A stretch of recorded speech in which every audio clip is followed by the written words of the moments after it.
7 times I fought off intruders when your home becomes a trap. My name is Sarah.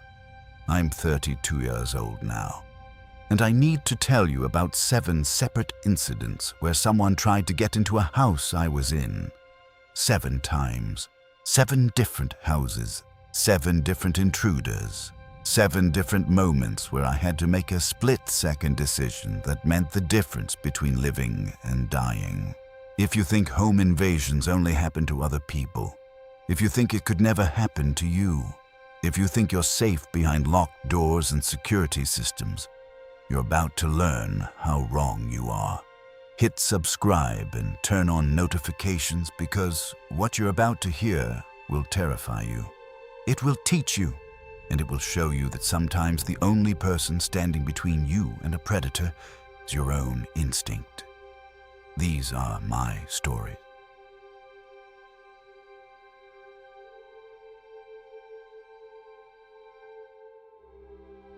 Part 1. The Balloon Man. I was 19 years old in the spring of 2004. I was small, really small, 5 foot nothing, weighing about 100 pounds on a good day. I looked about 14. My parents and my aunt were vacationing in Mexico. I had decided to stay behind and house sit for my aunt. She had a beautiful place high up in the hills of Southern California, overlooking Long Beach. The job was simple: clean the pool, collect the mail, restock the fridge, and in case of wildfires, empty the safe and rescue her car. I mostly spent my time in the guest bedroom. I had a massage chair there, and I was trying to study for my psychology exams.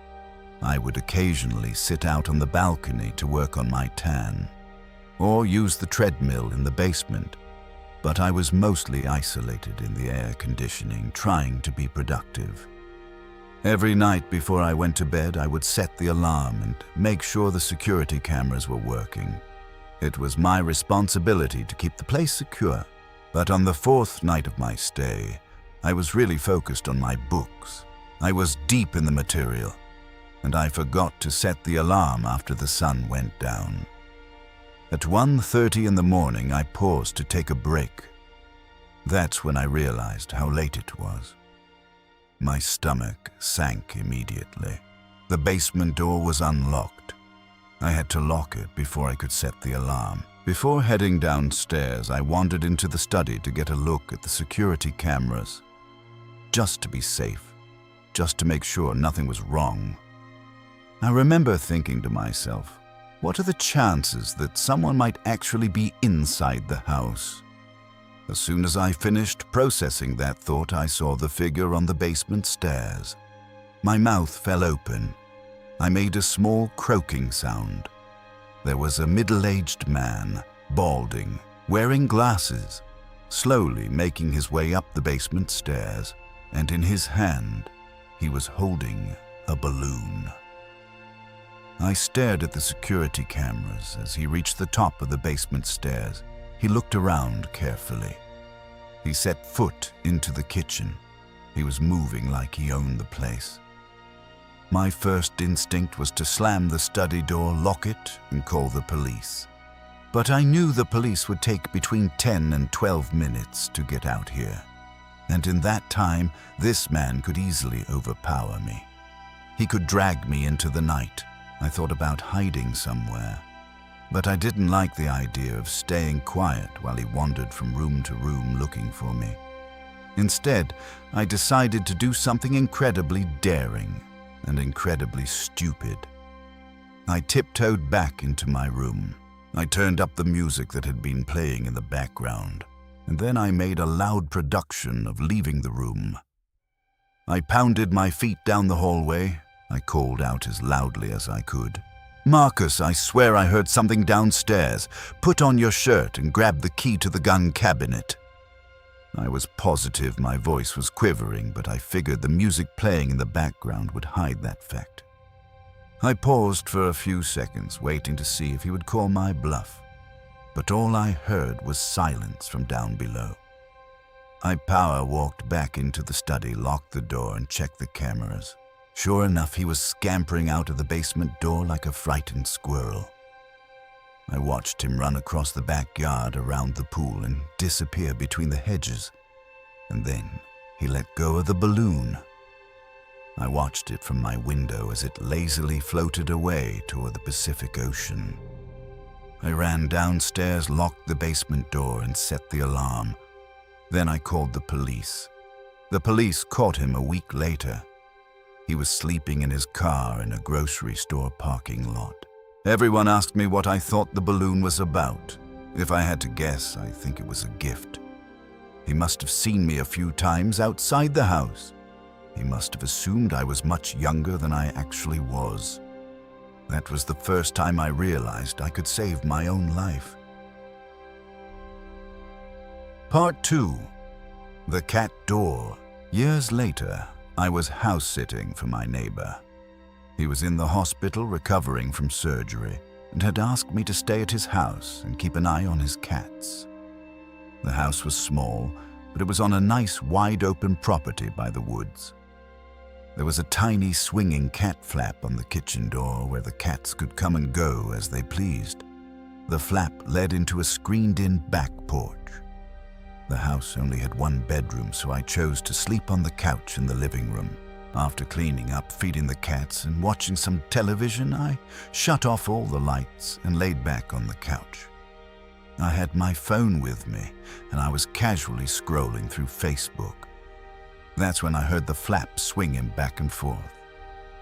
From where I was in the living room, I couldn't see the kitchen door because the counter was in the way. But I glanced over to see one of the cats scamper over and leap up on my legs. I gave it a welcoming pat on the head and continued scrolling. A minute later, I heard the cat door make a noise again. A soft squeak. This time I didn't even glance over. I figured it was the second cat following the first one into the house. Another few moments passed. Then the door squeaked again, and again. I looked up from my phone, wondering why the second cat was jumping in and out like that.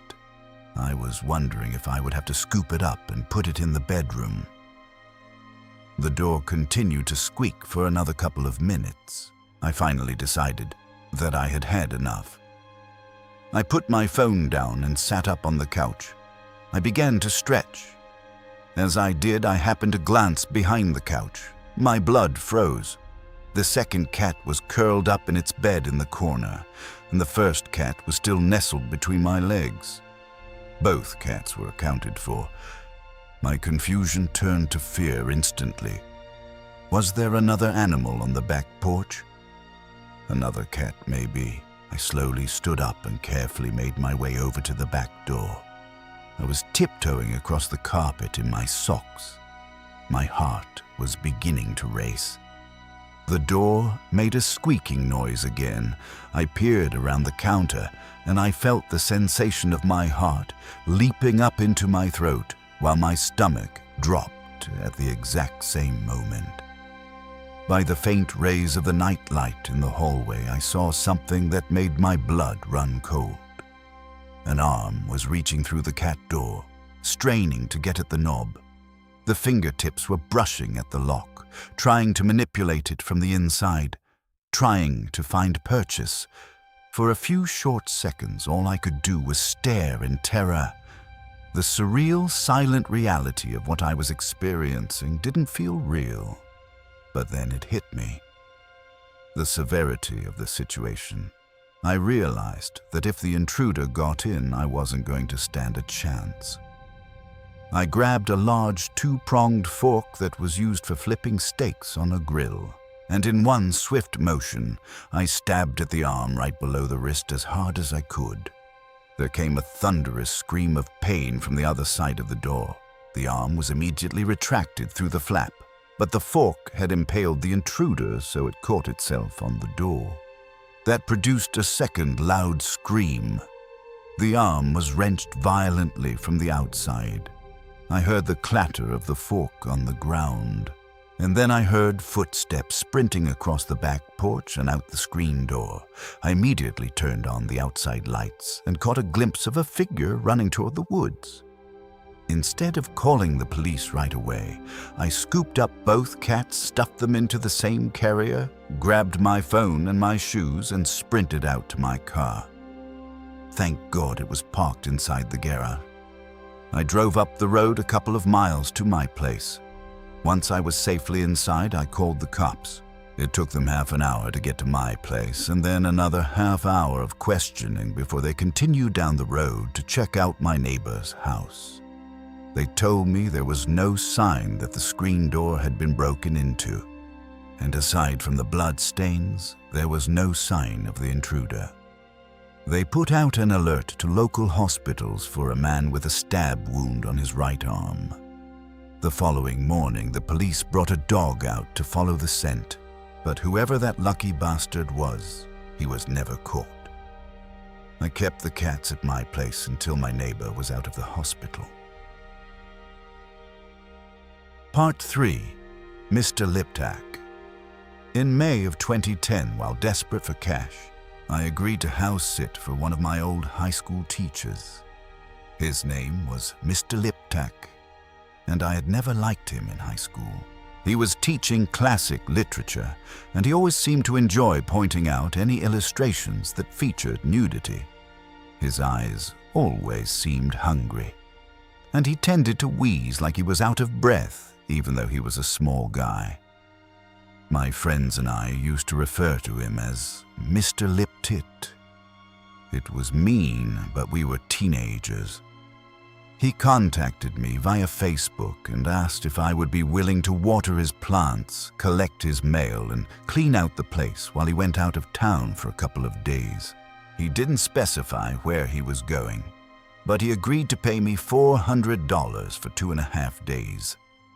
He gave me $200 up front. I agreed. When I arrived at his place, the key was beneath the mat, and the $200 were in an envelope on the kitchen table. I turned on my music. I watered the plants. I cleaned and vacuumed the ground floor. I made myself dinner. I found his house to be extremely boring. It was filled with old books, stacks of newspapers, and ancient-looking furniture that didn't look comfortable to sit in. I settled into my sleeping bag on the guest bed, but I had a hard time staying asleep. Every 5 minutes, there was another strange noise coming from the house, and it would put me on edge. The following morning, I went back to my own house, had breakfast, and took a shower before coming back to clean the second floor. Upon entering the guest bedroom, there was the faint smell of something in the air that definitely had not been there before. And I could have sworn that my sleeping bag was in a slightly different position than when I had left it that morning. I started getting a bad vibe. That night, I decided that I would sleep downstairs in the living room instead. I finished cleaning just after 10 p.m. I made some popcorn and enjoyed some cable TV, which I didn't have at my place. Around 11, I shut off the TV, wrapped myself up in my sleeping bag, and tried to drift off. I was tossing and turning for a bit, and just as I began to doze off, there came a click of the doorknob turning in the other room. I glanced over, and I swear by any god you choose, Mr. Liptak emerged from the pantry, wearing only his socks. He then slowly turned the corner and made his way upstairs. I grabbed my phone and my keys and exited out the back door quietly. I ran around front to get into my car and sped home, where I immediately called the cops. I didn't know exactly how to explain the situation to them. I mean, it was his house. He wasn't breaking and entering, but when I explained to the operator that he had deceived me into thinking that he was gone, they sent out a patrol car. I had to go back to collect the stuff that I had left at his house anyway. When the police arrived, Mr. Liptak answered the door wearing my sleeping bag over his shoulders. The police discovered a butler's cupboard, a secret room in the pantry that I wasn't aware of, where he had been hiding with a digital camera. He had taken a few dozen photos of me, all around the house, most of which were taken while I was sleeping. I showed the police the Facebook messages he had sent me assuring me that he would be out of town. They arrested him. I collected all my remaining stuff but left the sleeping bag. I didn't want it back. I didn't waste any time getting a restraining order against him. Mr. Liptak made bail, but he actually died of a heart attack a few weeks later after being rear-ended in his car at a stoplight. I never got the rest of my money. Part 4. The Three Masked Men. My name is Jack, and this is the story about me and my friends who were almost the victims of a home invasion. I was home alone. My house is out in the country, surrounded by the woods. There were only a few houses on each side of me and a road. My brother Alex was out at a party. My parents were out of town for business. I was watching scary movies and I got really bored. So I called over two of my friends. Let's call them A and C. We watched the new Scream movie and it was really amazing. After the movie, we went to hang out on my balcony. There was a really light breeze outside and it felt really nice. After about 5 minutes of being outside, we heard something come from the tree line of the woods. C went inside to get a flashlight. A and I sat outside and listened for more sounds. After about 2 minutes of C being in the house, we heard really fast footsteps coming from every direction. It was completely dark outside. The only light was from the backyard light, and I just stood there for 10 seconds as the footsteps got closer and closer by the second. That's when I yelled, "Dude, run!" A and I ran into the house and slammed the door and locked it. C came running downstairs asking what was happening. I explained to him that someone or something was running toward us. After that, we heard banging on the back door, but we couldn't see who it was because there were blinds. We stared at the door. Then someone started banging on the front door, and the garage door too. We now knew there were more than 2 people, but we were confused about how someone got into the garage without us hearing it open. All of a sudden, the intruder started knocking on all 3 doors simultaneously.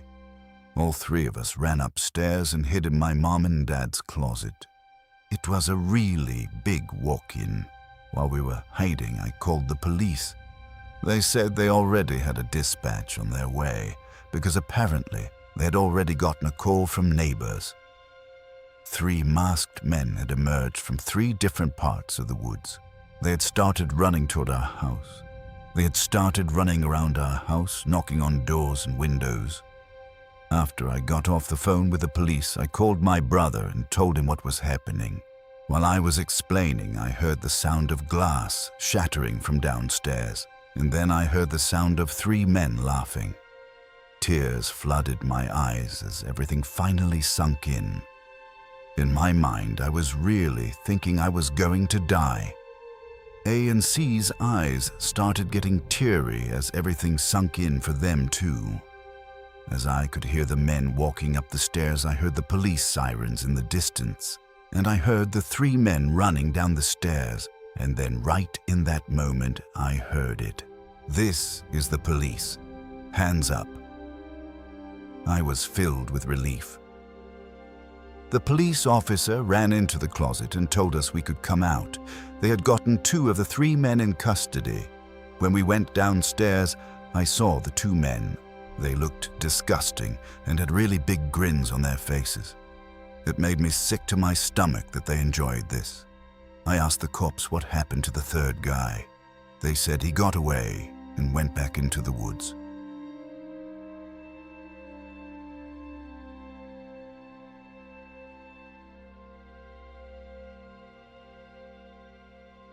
Part 5. The Clown with the Machete. This happened about 6 years ago when I was 16. My parents were going on vacation to another state. I didn't really want to go, so my dad just gave me his debit card to survive while they were gone. They were really only supposed to be gone for about a week. But this happened on the 4th night. There was this clown craze happening at the time. There were clown attacks being reported all over the place. It was creepy as hell. I was just watching the news when another clown attack had been reported. I remember thinking to myself, man, these clowns are really crazy. After that, I got really hungry, so I ordered myself some Chinese takeout. I went up to my room to eat and watch some YouTube. When I was about halfway done with my food, I heard a loud smash come from downstairs. I went downstairs to check it out. Since I'd left the lights on downstairs, I could clearly see who was there. And it was probably the most disturbing thing that I had ever seen. It was a man dressed up as a clown.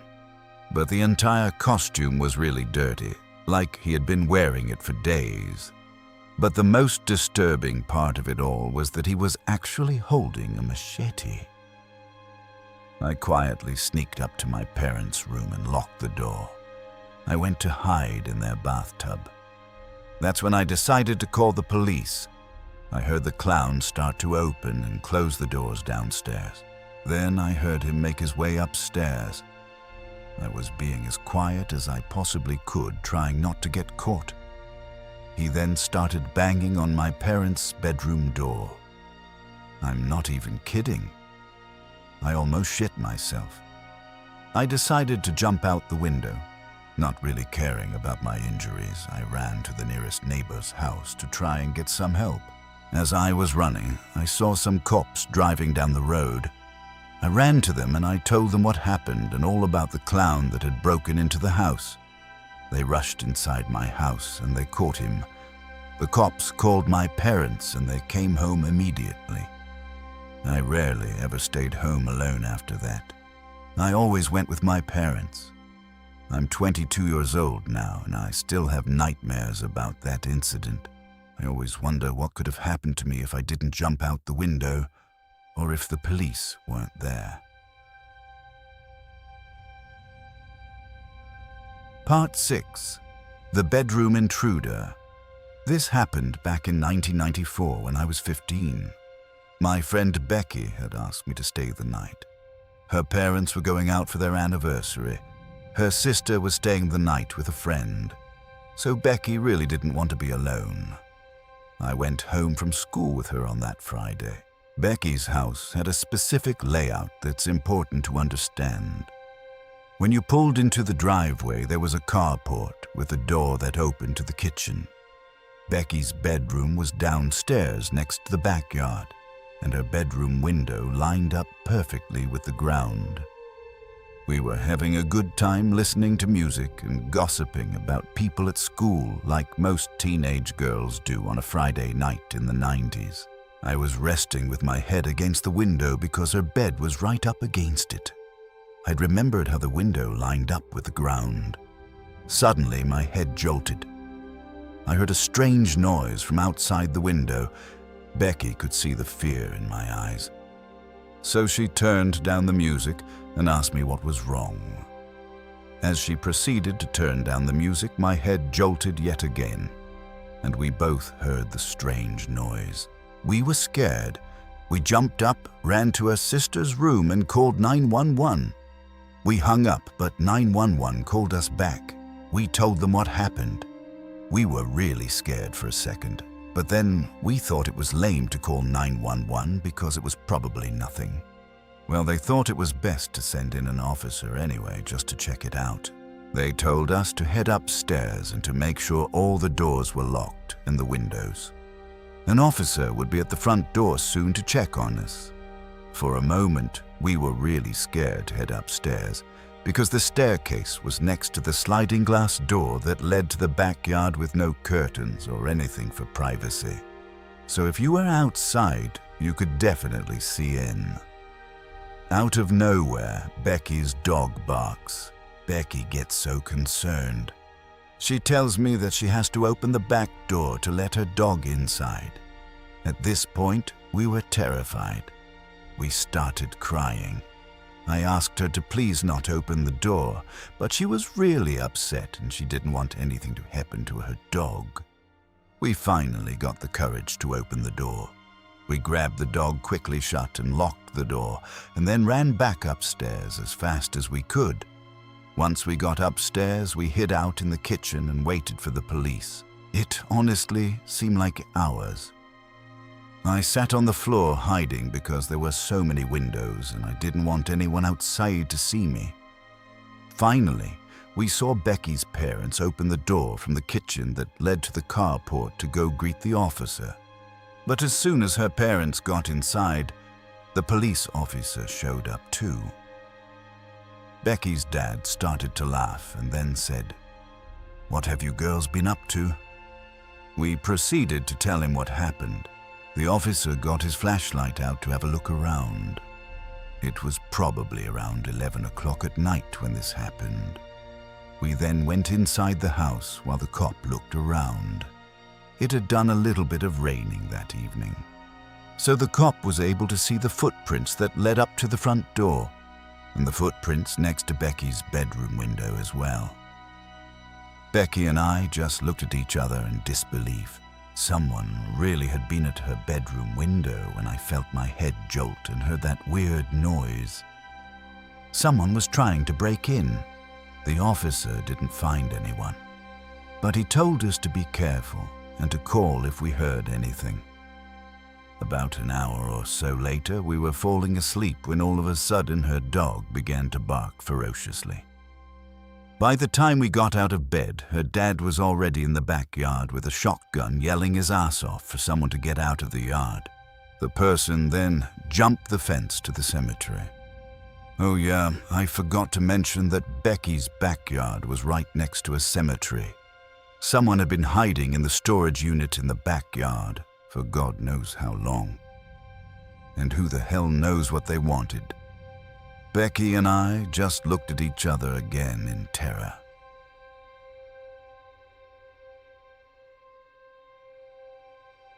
Palm 7. The Whistler. There was a time when my parents went on a trip to Europe. I was taking care of their house. I was home for the summer from school, so it was fine. I had been there for a few weeks and it was pretty quiet.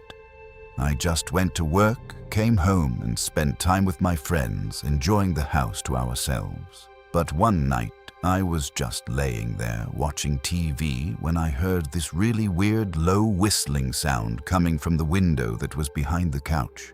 It struck me as sort of odd, so I just shrugged it off.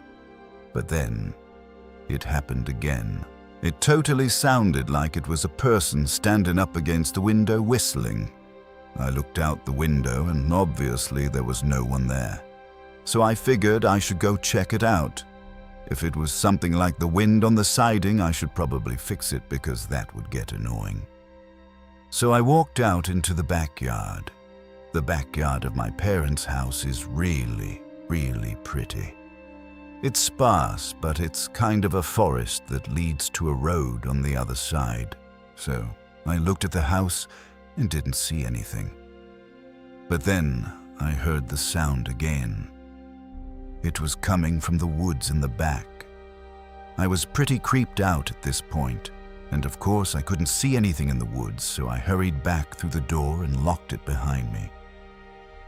I never really heard that sound again for the next few days, until one night I was asleep in my room, and I could have sworn I was awakened by the whistling sound against my second-floor window. I listened hard, and it was dead silent, so I decided I should go ahead and look out the window. I did that whole thing where I crept super slowly toward it and just sort of peeked through. Outside my window, there was a man just standing there. I was really sleepy, so I can't know how much of this I'm misremembering. But he was just standing there staring at me. I was completely frozen, and slowly the man pursed his lips, and I could hear that whistle again. It was crystal clear. It made me feel like crying. I tore myself away from the window and hid under my covers. The next night I insisted that my friend stay with me. He did, and of course nothing happened. He figured that I was just tired and delirious, and maybe he was right. It gets kind of anticlimactic here, but I didn't hear it for another week or so, and when I did, it was just one small whistle, just happening randomly, coming from a wall or something like that. It just happens every week or so, and it always freaks me out tremendously. To this day, I would never stay in that house alone anymore. Epilogue: What I've learned 7 times. 7 separate incidents where someone tried to get into a house I was in. 7 times that I could have been hurt. 7 times that things could have ended very differently. What saved me wasn't luck. It was awareness. It was trusting my instincts. It was making quick decisions in moments of pure terror. The balloon man taught me that predators rely on your fear to keep you paralyzed. Sometimes the best defense is calling their bluff. The cat door intruder taught me that you have to be willing to fight, that you have to have something nearby that you can use as a weapon. Mr. Liptack taught me that you should never ignore the small red flags, that your gut is always right, that people who make you uncomfortable are usually uncomfortable for a reason. The masked men taught me that safety in numbers matters, that you should never be too embarrassed or shy to call for help. The clown taught me that sometimes you have to run, that survival is more important than your belongings. The bedroom intruder taught me that parents matter, that checking on your children matters, that being present can save lives. And the whistler taught me that some threats are ongoing, that some dangers never fully go away, that you have to remain vigilant. If you take nothing else from these stories, take this: your safety is your responsibility. Lock your doors, check your windows, trust your instincts, and never ever assume that something bad can't happen to you, because it can. And sometimes the only person standing between you and tragedy is yourself.